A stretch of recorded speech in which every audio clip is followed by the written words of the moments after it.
and welcome to today's General James Doolittle Leadership Center Forum, Sustaining and Modernizing Ballistic Missile Operations. I'm Orville Wright, your president of your Air Force Association, and I cannot think of a more essential topic to discuss right now as we embark on the debate over the 2022 National Defense Budget. Advocating for dominant air and space forces is AFA's central mission, and our Doolittle Leadership Center reflects that commitment through events like this one, by increasing dialogue among airmen, guardians, and industry partners. And by doing so on both the national and local levels, we build better partnerships and make each other better informed. And by doing that, we build a stronger nation. America's first intercontinental ballistic missile went on alert at Vandenberg Air Force Base in October 1959, 62 years ago. Ever since, our missile forces have provided unparalleled deterrent power. So powerful, a missile force cannot be ignored in any nation's calculus to challenge the United States of America or its allies. Today, 400 of these missiles stand ready 24/7, 365 days a year, manned by highly trained, dedicated, and courageous airmen. Yet, such sophisticated weapons cannot be taken for granted. Sustaining our aging missile fleet is growing harder. And while plans are underway to replace and modernize those systems, we must maintain and sustain them until new weapons are ready to be fielded. Doing both at one time, sustainment and modernization, is among the most daunting challenges of our time. Today, we'll hear from distinguished leaders and experts who will help us unwrap and understand these strategic and operational challenges. We'll hear from General Tim Ray, who leads Air Force Global Strike Command, Major General Anthony Genetempo, commander of the Air Force Nuclear Weapons Center, and additional experts from industry and the government who will add their experience, insights, and expertise to this discussion. We will also be coming to you live from across all our great country, from Barksdale Air Force Base, Louisiana, Kirtland Air Force Base, New Mexico, Hill Air Force Base, Utah, and AFA's Doolittle Leadership Center just across the Potomac River from Washington, D.C. Making all this possible are our generous sponsors, I2S2, Boeing, Northrop Grumman, and Mantech. Now, to kick off our conference, let's welcome Representative Blake Moore, a stalwart supporter of national defense who represents Utah's 1st Congressional District.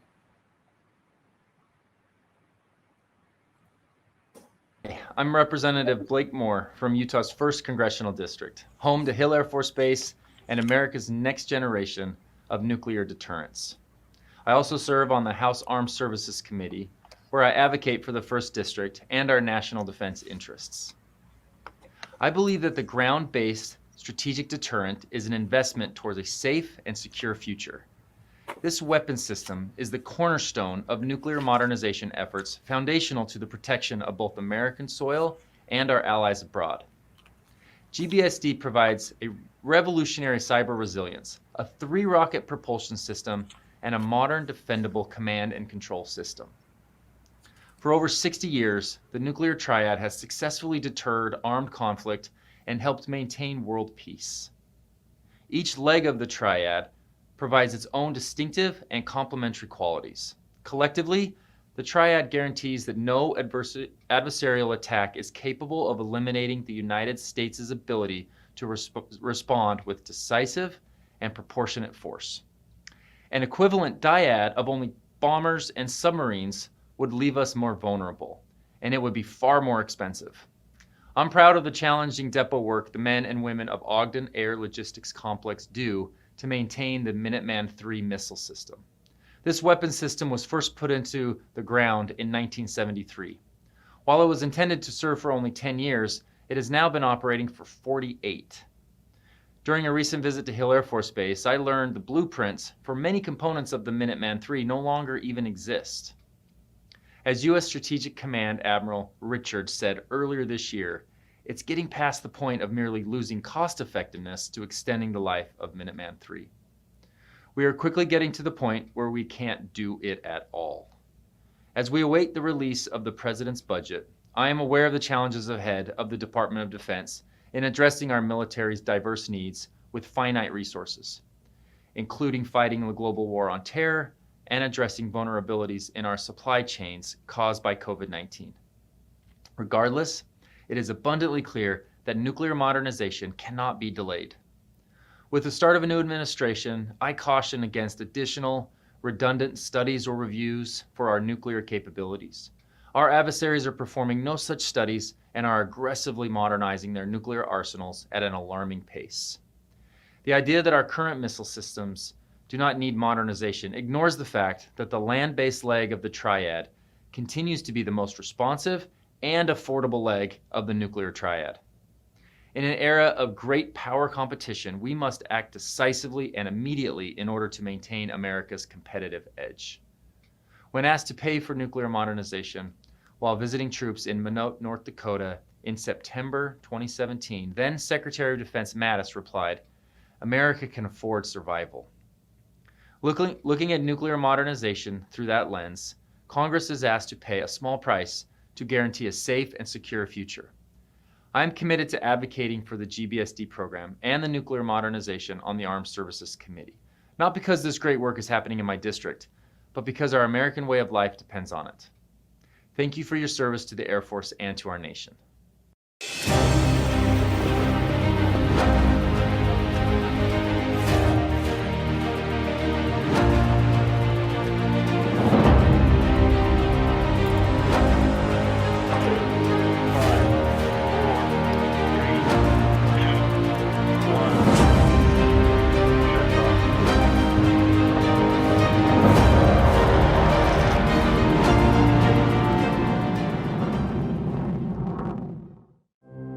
Where is possible?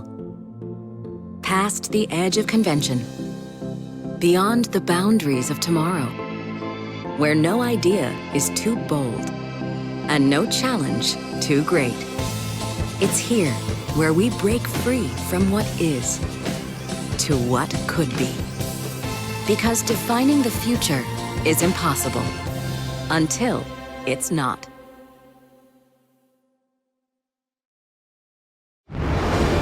Look, sweetheart, Daddy worked on that. Wow! I want your dreams to soar just like that rocket. From here, we monitor the spacecraft and help the astronauts get home. Dad, this is awesome. You can become anything you want. And the sky's the limit. Do you have what it takes?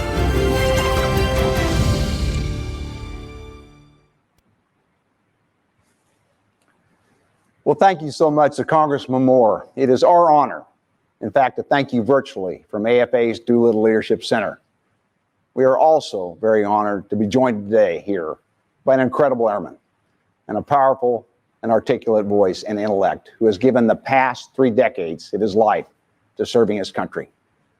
General Tim Ray, commander of Air Force Global Strike Command, joins us today from his headquarters at Barksdale Air Force Base, Louisiana. General Ray commands 2/3 of America's nuclear triad, every American bomber, and every one of our nation's land-based intercontinental ballistic missiles. As commander of Global Strike Command, he leads more than 33,000 exemplary professionals, representing 2 numbered air forces, 11 active duty, guard, and reserve wings, the Joint Global Strike Operations Center, and the Nuclear Command and Control and Communications Center. General Ray, thank you, sir, for joining us. Thank you. It's good to be here again. Sir, to kick off today, let me throw out a question or two, and I appreciate your response so much. You're responsible for 2 legs of the U.S. nuclear triad.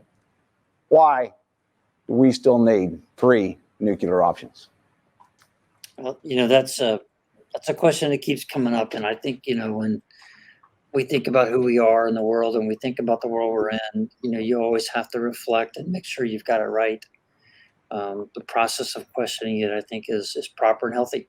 And when we look back at the 2008 Nuclear Posture Review by then President Obama, the evaluation of the world we were in, the requirements that they stated there, illuminated a little bit further with President Trump And then now we find ourselves in 2021 with arguably a more unstable world, far greater, I guess, dimensions of competition, potential conflict with two very capable nuclear armed adversaries, more than we've seen in past decades. So I like to think about this triad question as making sure you have the right context.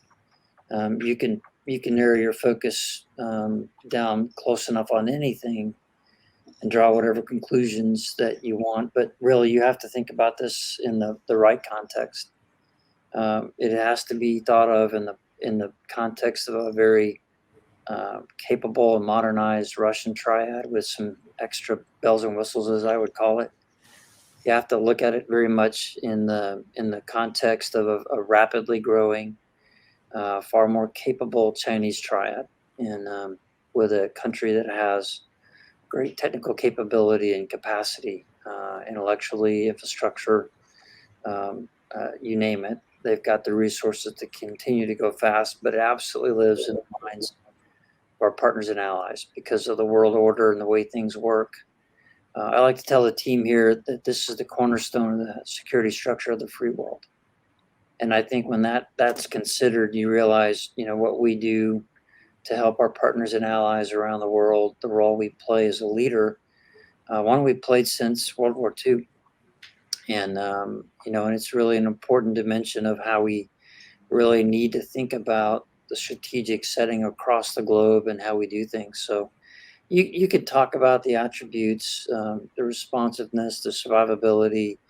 We could talk about the flexibility and the visible pieces. Those are important attributes, but it's really the context that counts. And I think there's no shift in a more benign dimension of our environment right now. And so I just can't come up with another conclusion that we need to continue to press very hard on this.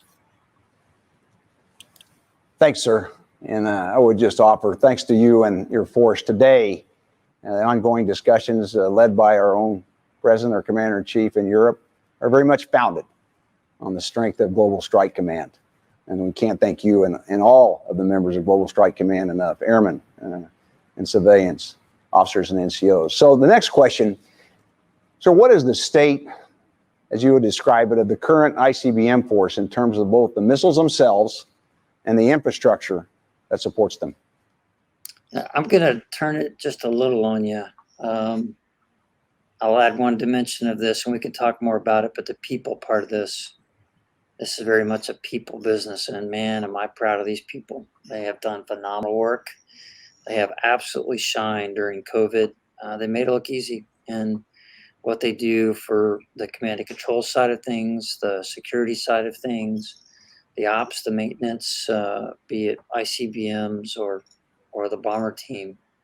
Man, if you go visit these units, you'll see a lot of pride and pluck. You'll see a lot of pumped up folks. I mean, they know they're relevant and they know they're a big part of what's going on. So I think that particular blessing that we have is really making the difference. And the American Airmen's always going to try to find a way to make it work. I think we owe that crowd of people a fighting chance, if I could. And I think that's the right way to come at this, not just for the strategic part of the things that we're talking about in the first question, but how we give the young people of America today the chance to do their best in this no-fail mission. That said, there's a lot of old stuff out there, and I'm sure a lot of the young guys would include me with them. But you look at the ICBM, as you pointed out the numbers and the dates and the time. There are those who want to talk about, extending this missile out to the future. Perhaps there's an argument about the time frame that we want to extend it. It really isn't the amount of time we want to go forward. It's the time we've already covered.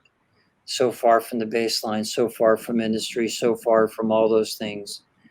That just makes it really, really hard to do. And there's a great industry out there, but we can't throw them an impossible task of bring me parts for a very old ICBM that's it's done its job. Decades pass. So I see the team hanging on in the short term, doing really well. We do have some help, but there's just going to run out of time and capacity with a lack of parts and a lack of vendors, and so you'll have the breakage, you'll have the lack of parts, and then you'll have an operational dimension that you have to think about the complexity of the threats and what we're up against. You really don't have any margin left in the ICBM that we have in the field.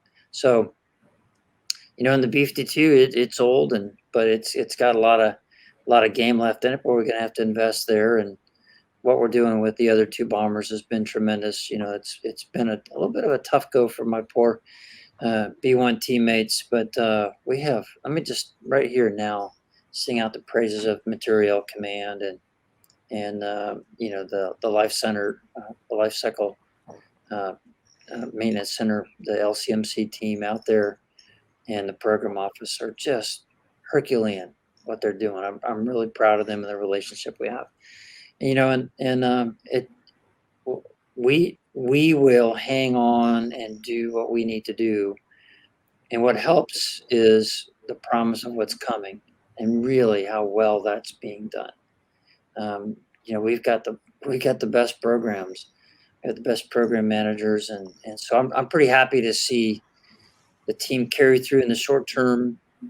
I'm really encouraged by what's on the horizon, and I think that keeps the team in the field, doing a great job. Well, thanks, sir. As you provided a great overview here of infrastructure implications, if you will, including the very important support that our airmen deserve at every missile site. Could you provide us a bit more insight to the operational impact on the life and what the aging infrastructure and aging missiles really mean to deterrence and to your capability? And just some examples, maybe some anecdotes on how you keep sustaining this aged capability as technology changes.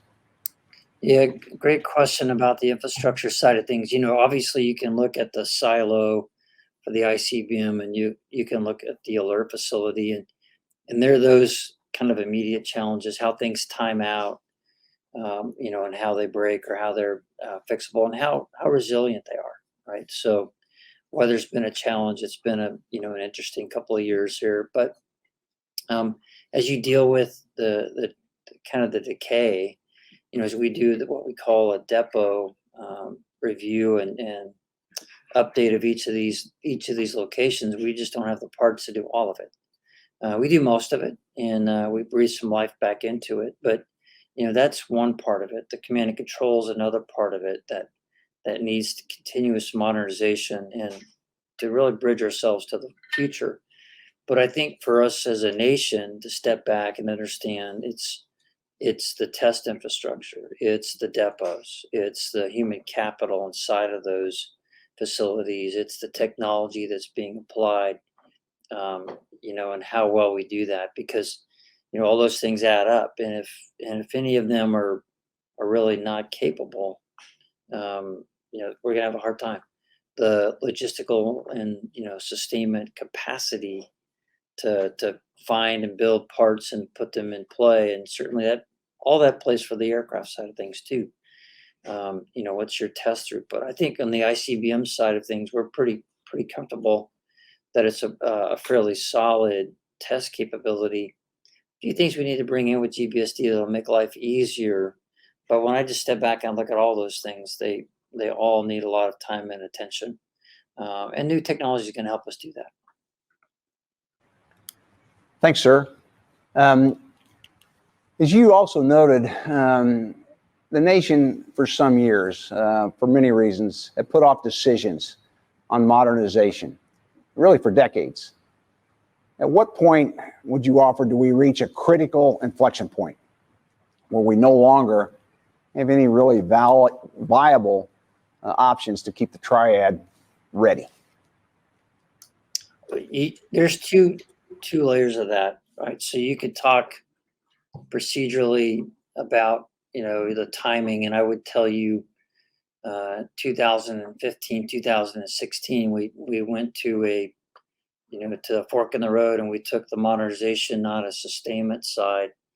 To go back would just put us in a bigger gap. But I think what's fair to everybody out there is that we have a difficult world, and there's a lot of things that our government has to work on. We had the luxury of a time and a place where we had to go shift our time and resources to other priorities, and that was just a risk calculus. So there's not condemnation in that. It's just now a very real challenge as we pivot away from the counterterrorism in the Middle East, and we look at now a very rapidly growing China, a very capable Russia. It's just a shift, and so we're at that inflection point now. In my testimony to the Senate, there was the question about how much time was in the testimony, and then how much time do we have? And I said we're out of time, and it's kind of a funny exchange with the senator, but no, we're out of time to modernize this ICBM. And what I really, really do appreciate is how well our acquisition community has thought about this for years, to bring in the models-based systems engineering, to bring in, what I would tell you is just tremendous software development, leading edge. We've had some very good discussions with the Office of the Secretary of Defense's staff, the acquisition, sustainment, and the research and engineering parts of it, and leading edge thinking. And so I believe it really is an alignment where we did have a chance to buy a little risk as a nation, but we had a good program. We made a good decision back in the 2015 timeframe. Now it's time to just keep our foot on the gas with what is an outstanding acquisition effort, and I think that's going to serve the nation and our partners and allies well. Sure. Shifting to the bomber force, in many ways, the backbone of your bomber force remains the B-52. Our buffs date back to an original design in the 50s and 60s. And as the Air Force projects keeping some in service until they're nearly 100 years old, how can we do that with airplanes, but not missiles in silos? Yeah, that's a really good question and good insight. I think, I consider parts availability and reliability. And when you think about an ICBM, you use an ICBM every day. You just don't fly it. You use it every day for deterrence. You manage the guidance systems and the communication systems, but you don't expose it to all of the environmental dimensions of employment. Whereas for a B-52, you do. And so we have good engineering analysis that tells us we're out of margin for the Minuteman III, and it wasn't built to be around for a long time. It was really only built to be in the ground for a decade. When they built the B-52, they just pushed all the chips to the table and said, let's make this thing as robust as we can. Lots of extra margin, great bones, as they say on this airplane. So, and when you have a part for an aircraft, then you have an airworthiness authority who looks at it and they evaluate it, and then you can fly the airplane and test it. The test approach to the ICBM is different. You only have 3 events a year. And if you wanted to bring on a new part, you'd actually have to fly test to prove that part. But that's not why we do that. So we go and validate that the system's still working and that we have the accuracy and the operational pieces. So they're really a different sustainment approach. I can easily build myself a digital image of a new hydraulic line for a B-52, and I can go put that on the test stand, and I can test it under its operational conditions. So I can bring airworthy parts to the B-52 with the engineering and the capabilities, and I fly it every day. So I think it's a little easier for me to keep relevance on the B-52 than it is an ICBM was built for 10 years. So I think that's the big difference. Yes, sir. A longtime aerospace engineer told me one time that the reason we've been able to fly the B-52 and the KC-135 so long as we build them with slide rules, and we always round it up. And so just as you described, we've got pretty robust capability that probably will be good for another decade or two. I agree. But of course, we're also modernizing the bomber leg of the triad with the Raider. The B-21 program sounds exciting. You've been up close and personal with the program, and understand we're getting close to our first flight. I know the audience will be very interested in what you can reveal today about how the B-21 program is performing. Kudos, obviously, to the Rapid Capabilities Office and Randy Walden, as you and Randy work so closely together on the program. So please tell us about the B-21. It's awesome. There's just not enough I could tell you here and now, but I think you're really going to like what you see. Let me step back, a few more details. I think there's a lot of credit that goes to a lot of people going into this. I know for a long time, the thinking has been about adaptability being one of the features here. And so when you look at the GBSD, the models-based systems engineering, the modularity of it, the open architecture, mature technologies, and owning the tech baseline, that same formula is playing with the B-21. And, it has the same features. And I tell you, the relationship we have with the acquisition community on both fronts is good. It's a unique hybrid relationship we have with the RCO, the Rapid Capabilities Office, that, we're thinking about the things that we need to think about alongside the things that they need to think about that they do well. So it's blending the best of both worlds. In collaboration with Randy, we came up with a product we called Accelerating Modernization. It's a capability development approach where we think about how we really capitalize on those attributes. And for both of those weapon systems, we're going to apply that same logic. And when we brief members of the Hill, they are really supportive of that. Our chief is a huge supporter, and I tell you what he has done to push us to accelerate, change, or lose, and the way he's focusing the staff, the way he's focusing the direction, and the way he's making the engagements happen. I'm a huge fan of how he's doing business. And so when he saw this approach, it naturally aligned with where he's going, and so he's been a big supporter. And I think as we continue this approach, it really is how we need to do things, where you don't change requirements in the middle of acquisition. You feel it, but you have a really, really capable pipeline on the back end of initial operating capability and those first lots of production, to where you can rapidly upgrade radios, rapidly add weapons, sensors. You can do a lot of things quickly. Concurrency isn't a problem, right? So we can really think about proactively sustaining in a very effective and competitive way. And so, the B-21 by itself is fantastic.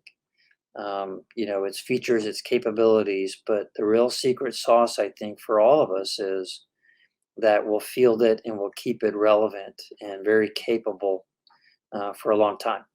And I would be very remiss if I didn't highlight my teammates in Northrop Grumman who have really been supportive of this approach. We talk about partnership with industry a lot over the years. We talk about teammates. This is an MVP team, and I think at the right place at the right time, it's bringing a very special set of programs to the table. So I'm really excited about that future. It's more than just the airplane, which should be in enough of itself a good news story. This is a great opportunity. We've got a bit of a stage here for you and me to just flat brag about our airmen and guardians. So I'll go off script here a little bit, but you'll be masterful at telling a war story or two. Most Americans have no idea what happens in the morning at F.E. Warren or at Minot in a pre-brief before these unbelievable airmen go out and man or change it, conduct a shift changeover to make sure these ballistic missiles are absolutely reliable. And most Americans don't understand that we get the best of the best in our lieutenant force out of the best commissioning programs. These are These are the young men and women who scored the very highest on their SATs. They are the best of the best, or we don't let them do what they do. And it's a zero defect, no fail operation every hour of every day. Our enlisted force, including our security forces, are just incredible. So you've probably got some great stories. Let's just relax a minute, if you will, and just give you the opportunity to put America on the ground in that AFA is all about advocating and advocating for airmen and guardians and educating the public. Could you help us do that a little bit with some real war stories? I mean, this is tough stuff. These young men and women are playing in and winning the Super Bowl every day, I would just offer. So take it from there, please, if you would. Yeah, that's a great question. I've been around this business either directly or indirectly for most of my career. You know, I grew up in the SAC era, pulling alert, you know, and my deputy commander, Tony Cotton, was an ICBM officer in the 91st when I was in the 5th. We used to, you know, go at each other playing crud way back in the old days. So I've seen it.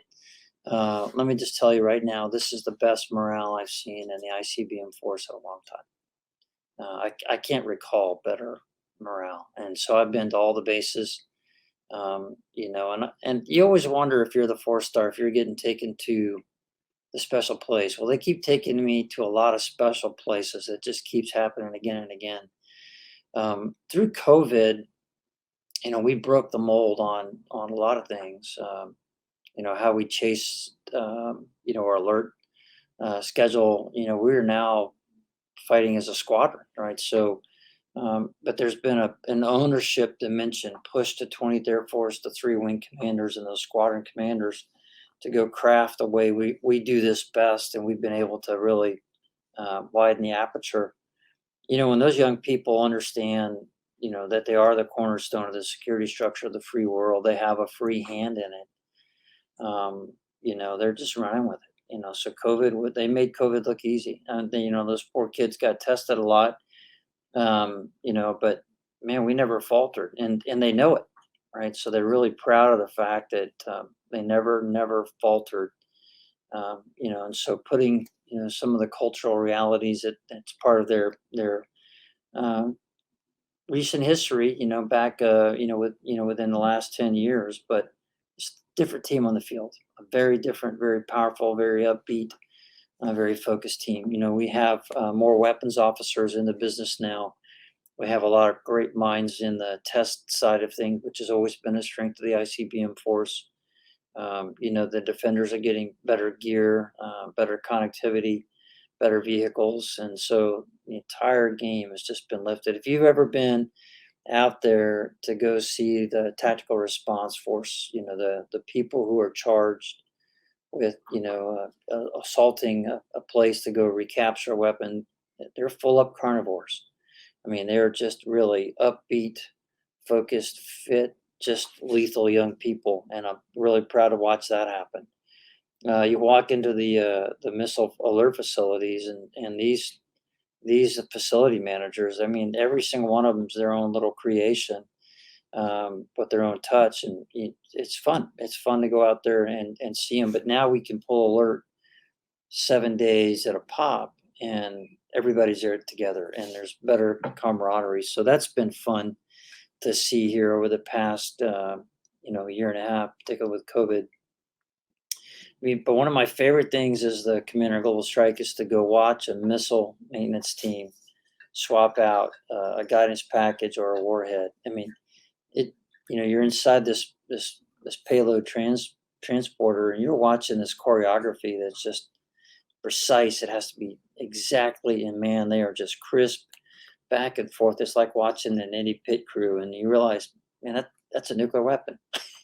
that's pretty serious. So, and I've yet to find a single one of those maintenance troops out there who was at one of those sites, and it wasn't just a case of extreme ownership. And so it really pumps you up to go see that. So it's been a fun time to going out there and watching that transition. So I'm very proud of that team. Well, again, building on that theme a little bit, most Americans, again, understandably, much of what you do is classified. But given that, could you step us through a little bit on, you know, nuclear surety inspections and the level of of detail and accountability that we hold our officers enlisted to out in the missile fields. And if you might just talk a little bit about PRP. I think most of the public doesn't understand, how scrutinized and certainly held accountable our entire nuclear force is, from the missile fields to bombers. Yeah, so that whole program has been, the core of it's been around for forever, that I can remember. But the idea for everyone is to make sure that we only have the most reliable and capable people working around these resources, and that they're healthy, they're emotionally fit, they're properly trained and properly resourced, and that they've got the right mindset about this business, because it's very serious. And it's the ability to keep an eye on each other and to make sure that medically we don't go down the wrong paths. There's a lot of rules that keep you honest, and so that program right there, I think, is it's just a huge part of the deterrent message behind this. Is you've only got the best, most capable folks, at the till for the day. And when I think about the exacting standards, I mean, it's not easy with old stuff. To understand the security parts that need to be exactly correctly done. The command and control procedures are very, very precise. When you see the rigor that's required, and you see how quickly they move through it because they've trained, it's fantastic. And so our inspection process, I think, is much healthier today because it does look deep. If you go back to the SAC era, you were more afraid of the IG than you were the Soviets. And I think there's a time where we were more concerned about inspections than we were training. And we kind of had that backwards. Well, we've managed, I think, to get that reversed, and that training is robust. Training is difficult. We expect you to fail in training. But when you're under the scenarios from the Inspector General, when you're going through your evals, it's proper. And I think that keeps that right cultural balance in play. And so I work with the Inspector General for the Secretary of the Air Force, General Saeed, and he's very, very complimentary of the connection between what we exercise and evaluate in our mission. He's a big fan of what we're doing. Doing more with the security side of things, that's getting even better. As we work in the aerial side of things, better technology, more relevant exercises. And I think, broadly, as we shift to a more competitive world, then I can see where, more of that is going to happen in every area. And that's the appropriate way. So I'm pleased that inspection is tough enough, focused enough, but it's really not about the inspection. It's about the training and the quality of how we bring these folks up that I think continues to bring about the best of them. As with any professional team, including even professional athletic teams, it's all about training and conditioning, I would offer as well. So could you talk just a bit, you brought up your industry partners, and whether it's the technical level of support right at the wing level, or the kind of depot sustainment and support you get in a place like at Ogden. Could you talk about your experience with your industry teammates, industry counterparts a bit? Again, great Americans, absolutely dedicated. So a story or two would I think, be very interesting to the audience. So it's a very different industry, I think, out there broadly from the defense standpoint. You'll see the big programs start, our experiences. You may start with a couple of competitors, but, they may not stay in the game to go and continue. Sometimes that's a challenge, but what I could tell you now is that it's allowed us to create more of a partnership, not in a classic sole source environment, if you will. You have the chance before you enter the next phase of the contract, because you can really refine the requirements in a non-competitive environment. I think that's helped us in a couple of places. And I think what I see now is you've got a modernization effort that's really important. And to really make the turn is that the old stuff that needs to stick around for the next 10 years needs more than just the classic sustainment engineering. It actually needs a pretty interesting layer of developmental engineering on top of that, so that when we take this old stuff, we may have wrung all the sustainment margin out of the current design or supply system, in some areas, and not in all. I mean, there's just, when no one's going to come and build you a part, that's just what it is. But where you can create a little more uh, beneficial technology to get you through that phase of modernization, then I think we'll be successful, right? So there's a careful blend of sustainment and developmental engineering to make sure we've got enough margin to get to the new stuff. And that's a shift I'm starting to see inside of industry. And I think, the right minds on looking at how you can take that old stuff and keep it around just a little bit longer. But I don't see that as a sustainable path, but a very necessary step in the short run. So, I think the ability to look at your industry partner and say, I'm not going to change requirements, and mean it, freeze the stick, so to speak. It creates a certain amount of stability and assuredness that as we go, we can focus all of our time and energy on solving the pop-up things that we need to work together versus, hey, I have a new idea. And so, there's a lot more support for that. And knowing what the real business model is. So, it's still capitalism. People still need to make money. They're not doing this simply for the patriotism. And I know there's a lot of very patriotic, dedicated Americans out there in industry. But it's how we bring more and more of that talent to the table. And if we can create the right kinds of things for industry that are easier to lift, or work with them over time to risk reduce, then I think we're going to be in really good shape. But I've been a big fan of the teammates I've had here in this past 3 years. We've come a long way, I think. As you talk about that partnership that you have in the 24/7 communications back and forth between those in Global Strike Command who would help always better articulate the requirements, and then a persistent flow of information back and forth as you get feedback from industry on how essentially to integrate the most advanced manufacturing technologies or the most advanced weapon systems technologies. That conversation is really important. It's really what the Doolittle Leadership Center is all about. And it really comes around eventually to ensuring the taxpayer gets the most bang for the buck.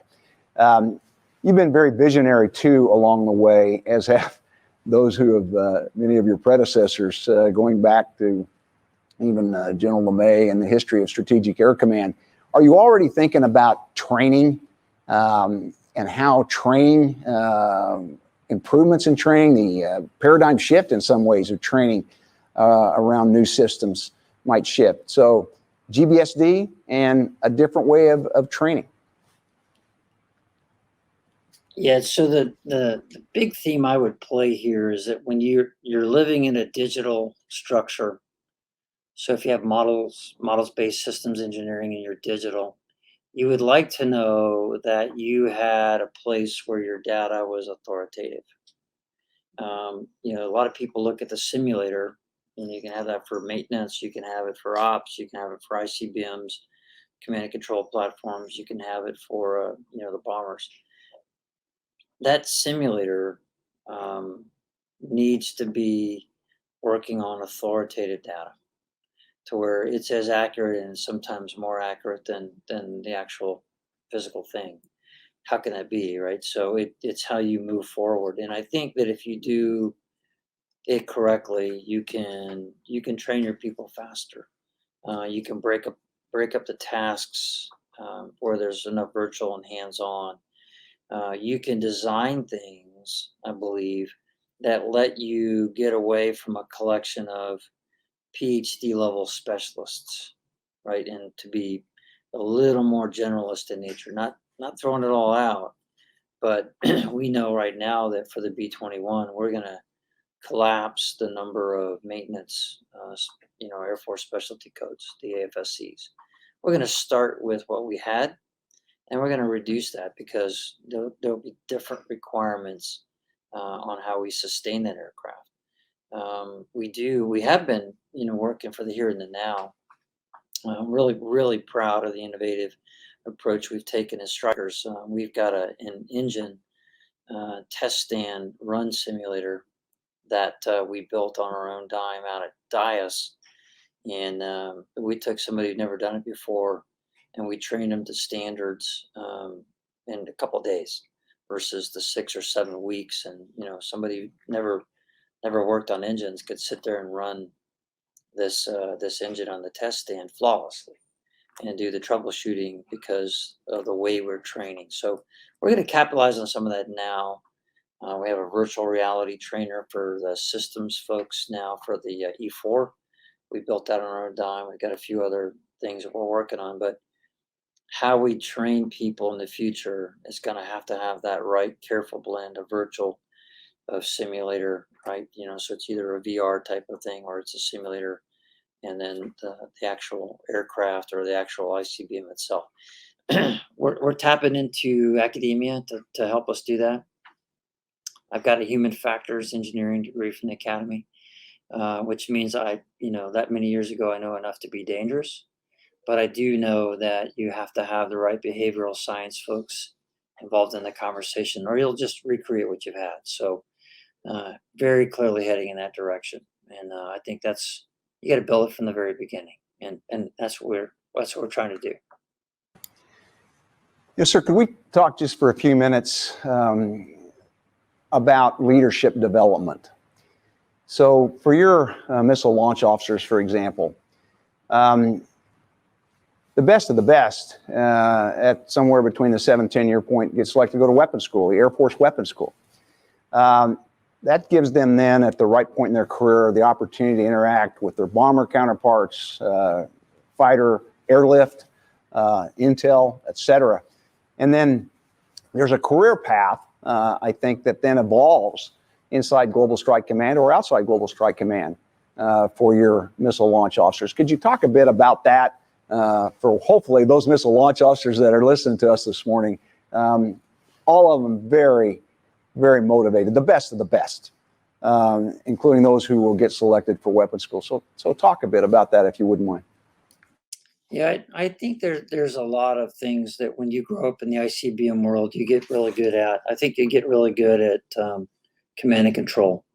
I think you get really good at training. I think you get really good, at doing the kinds of things that other folks in combat systems do to manage combat systems, right?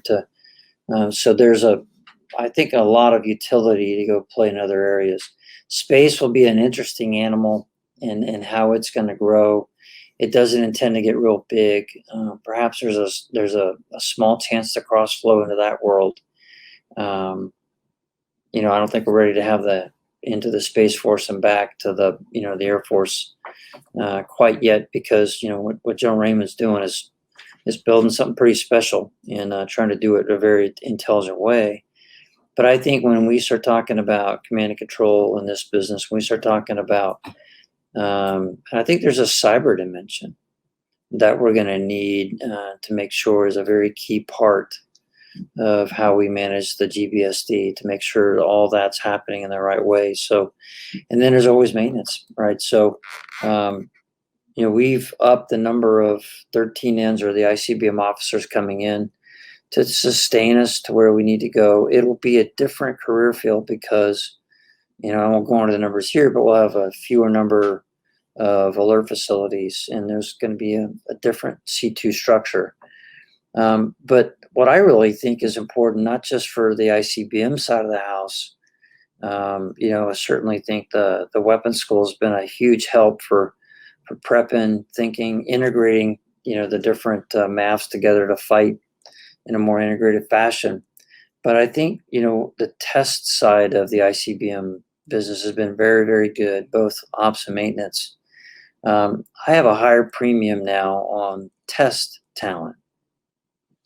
So I want to know that we're pushing people into that business, because as you build new things, as you try to keep a very steady pace of tech maturation, your test skills are going to have to be one of the enabling things. And so, for every, 2 or 3 young officers that would aspire to be a weapons officer, I would look at one of them and say, I would really like for you to go to test pilot school. I would really like for you to go down, because I need a ton of talent there. And, you can consume air power as an operator, or I think what more airmen need to think about is, to be a real airman for the future, you got to be in the business of building air power, not just consuming it. Because building air power, one, it's really cool. I think it's just one of my passions, but to go and bring new capabilities on takes a slightly different mindset. Well, thanks, sir. As you get ready to depart the stage, so to speak, one of the great stories that's not told, because sooner or later, national security, the nation's security, is all based on our warriors and our leaders. And in every way, you are that. So could you also talk about your partner in how you team in research and development and fielding of weapon systems with General Arnie Bunch, the commander of Air Force Materiel Command? Because while we haven't talked about AFMC much, everything we have talked about this morning is certainly all about AFMC, their own engagement with their industry partners, as you as the commander of Global Strike Command would define the requirements and ensure we have this unbelievable professional force, zero defect professional force to train and give America what they deserve in their safety and in our safety and our security and opportunity. So a story or two about you and General Bunch, and then whatever you want to say in the next few minutes to wrap up. The stage is yours, sir. Arnie is the best of the best. I mean, I knew him when I was a freshman at the Air Force Academy. He was a year ahead of me in the same squadron. He was the boxing coach. And if you don't know, Arnie was Golden Gloves at the national level. He's quite the athlete, quite the boxer. There's another chapter to that old story about a freshman on the boxing team and the sophomore coach. I'll take that one offline, but suffice it to say is I've known Arnie a long time, and I've really admired, his very personal dimension of leadership and just a true servant trying to figure out the problems. To have the good fortune to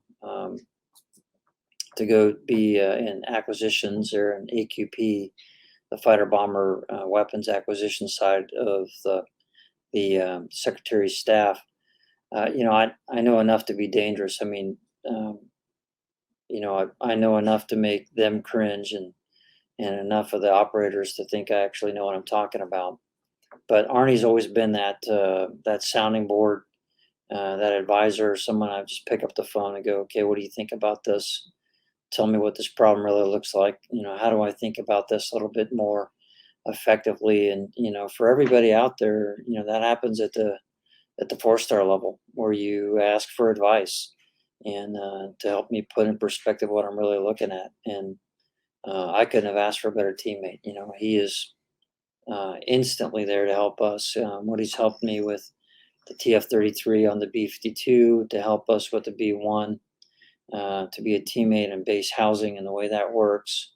But he's to the sound of the guns and does the very best he can. So I'm a huge fan of Arnie Bunch, and I think we've handed him a really tough problem here in 2021 with an Air Force that we haven't invested enough in the infrastructure, the people, or the resources that we need, and we're asking him to pull off miracles every day. So I'm his biggest fan. So You get certainly the last comments here, everything that you've talked about across Global Strike Command and at the highest levels of national security for America We can't thank you and every member, all 33,000 members of Global Strike Command for what you all bring to the fight and bring to the credibility of our deterrence, such that we can all live safely in this country. So again, thank you very much. And sir, closing comments are over to you. Well, Orville, thanks for the great partnership, with your great organization. I think we're all far better off with you guys on the field. I also want to take a second to thank Congressman Moore for his opening comments. I couldn't agree any more than with what he said. And as you sit here, it'll be 36 years and a handful of months. And this is not what people in my family grew up aspiring to. It was a very different chapter. So truly blessed for the chance to come run this outfit.